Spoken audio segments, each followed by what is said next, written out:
ফুল দিয়ে ভালোবাসার বার্তা তো সবাই দেয়, সঙ্গে জন্মদিনে কেক দিয়ে উদযাপন করা এটা তো সবাই করে।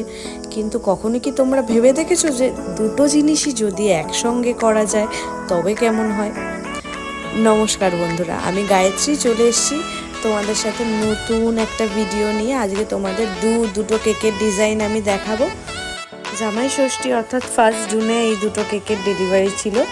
আগের দিন সারা রাত না ঘুমিয়ে সকালবেলায় কেক দুটোকে আমাকে দিতে হয়েছিল, কারণ এক্সট্রা জামাই ষষ্ঠীরও অর্ডার ছিল। তো তোমরা বুঝতেই পারছো অনেকটাই হেডেকের। দেখতে সহজ মনে হলেও, ছোট কেক হলেও আমার কাছে মনে হয় যেন এই ছোট কেকগুলো করাটা বা ফিনিশিং আনাটা বেশি টাফ। লাস্টে যখন এটার ফিডব্যাক পাই বা ফিনিশিংটা আসে, নিজের কাছে নিজের অনেক বেশি ভালো লাগে।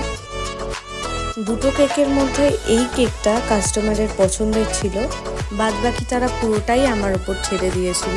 আর কাস্টমার যখন পুরোটাই আমাদের উপর ছেড়ে দেয় তখন হেডেকটা আরও বেড়ে যায়। তো আমি চেষ্টা করেছি আমার বেস্টটা দিয়ে করার। তাই তোমরা কিন্তু সকলে অবশ্যই জানিও যে কেক দুটো লাস্টে তোমাদের কেমন লেগেছে। তোমাদের বলে রাখি, এই সমস্ত কেকগুলো কিন্তু তোমরা আমার কাছে 150 এবং 200 টাকার থেকে শুরু করে পেয়ে যাবে। আর এই লেখাগুলো কিন্তু লিখতে অনেক কষ্ট হয়, প্রায় 4-5 বার আমি মুছেছি আর লিখেছি।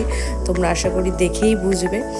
আর এটা তো ছিল বাটারস্কচ ফ্লেভারের, অন্যটি ছিল চকলেটের। আর টপারটা ভালো লাগছিল না বলে আমি চেঞ্জও করে দিলাম। ফার্স্টের এটা আমি এরকমভাবে কেকটা ডিজাইন করব ভাবলাম, বাট দেখে ভালো লাগছিল না বলে অন্যরকম করলাম। আর প্রথমে যেটা তোমাদের বলছিলাম যে এগুলো করা অনেক সূক্ষ্ম কাজ, তো তোমরা দেখে বুঝতেই পারছো, কারণ এই ছোটো ছোটো ক্রামসের গুঁড়োগুলোও কিন্তু এটার লুকসটাকে নষ্ট করে দিতে পারতো। বাট আমি সেটা মেকআপ করে নিয়েছিলাম।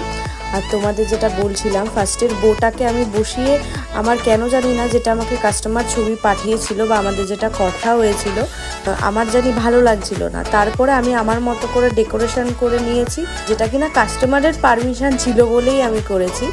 তারপরেও অবশ্যই তোমরা জানিও যে ফুলের ব্রাঞ্চটা আর এই বোটা এভাবে লাগানোতে বেশি ভালো লাগছে না আগেরটাতে বেশি ভালো লাগতো। নিজেদের জন্য এরকম ধরনের কেক নিতে কিংবা কেকের ক্লাস শিখতে আমার সাথে কিন্তু তোমরা অবশ্যই যোগাযোগ করতে পারো।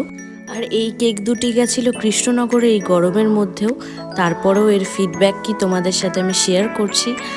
ফিডব্যাক কিংবা প্রাইস সমস্তটাই তো তোমাদের সাথে শেয়ার করে নিলাম। বদলে কিন্তু তোমরা একটু ভালোবাসা দিও আমায়, এভাবেই পাশে থেকো, এইটুকু নিয়ে আমার চাওয়া। টাটা।